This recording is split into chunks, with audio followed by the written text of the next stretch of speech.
بله. حاج آقا عرض کنم خدمتتون که در مورد شبکه وصال فارسی چند کلمه می‌خواستم عرض کنم خدمتتون. یه مطلب نبرید، اسم شبکه ها را نبرید. بله بله. بگید یکی از شبکه‌های وهابی. بله بله.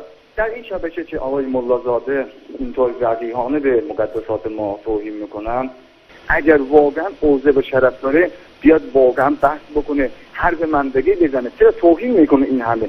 واقعا من وقتی چندین بار برنامه‌های ایشون رو نگاه کردم واقعا اصلا یه صبرم به قول معروف آخر رسیده. واقعا یه کاری بکنید و ایشون رو بیش از اندازه رسوا کنید و خلاصه خیلی متشکرم، خیلی ممنون. تشکر. دست شما درد نکنه، ممنونیم. البته من از بینندگان عزیز تقاضا میکنم دارن زنگ میزنن اسم شبکه رو نبرن، اسم افراد رو هم نبرن. این فردی که نامش رو میبرید اصلا فضای شبکه ولایت رو آلوده میکنه.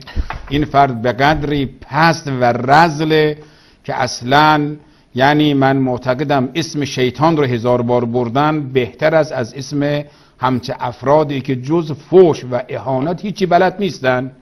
حالا من نمیدونم پدر مادرش اینطوری تربیت کرده یا نه. حالا انشالله من همینجا عرض میکنم این آقایان دست بردارن از دولت عربستان سعودی و از سرانشون.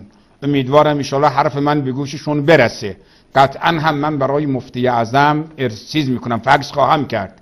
اگر جلوی این لاطائلاتی که در شبکه‌های مختلف چه نور چه وصال چه جاهای دیگر علیه شیعه هست جلوش نگیرن، ما افشاگری هایی میکنیم، کلیب هایی از سران خلاصه وهابی، از خود جناب عبدالعزیزش گرفته، فیصلش گرفته، برایش ملک عبدالله، ملک فهد، مطالبی کلیب هایی پخش میکنیم که آبرو و حیثیت برای اینا نمانه. من دارم رسما اعلام میکنم جلوی اینها را بگیرن. اگر نگرفتند بدانند که خلاصه ما اگر به قول اون رومان بگیره دیگه به هیچ وجهی خلاصه ملاحظه‌ای نخواهیم کرد. مستند مطالبی رو پخش میکنیم از سران وهابی که اینها برای همیشه از شرمندگی نتونن سرشون رو بلند کنن و حتی اینها را تلاش میکنیم هم به زبان عربی، هم به زبان فارسی، هم به زبان انگلیسی به صورت کلیپ در تمام سایت ها و در تمام برای شما عرض کنم شبکه هایی که امکان داره در اونجا بفرستیم میفرستیم. اگر چنانچه مردم خود عربستان این کلیپ ها را دیدن و شورش کردن علیه دولت عربستان از ما گلایه نکنن. این حق دفاع را امیدواریم که انشالله هم جناب آل شیخ که من نسبت به ایشون علاقمند هستم و ایشون را آدم مؤدبی دیدم برخلاف بن باز و خود جناب ملک عبدالله هم آدم مؤدبی هست.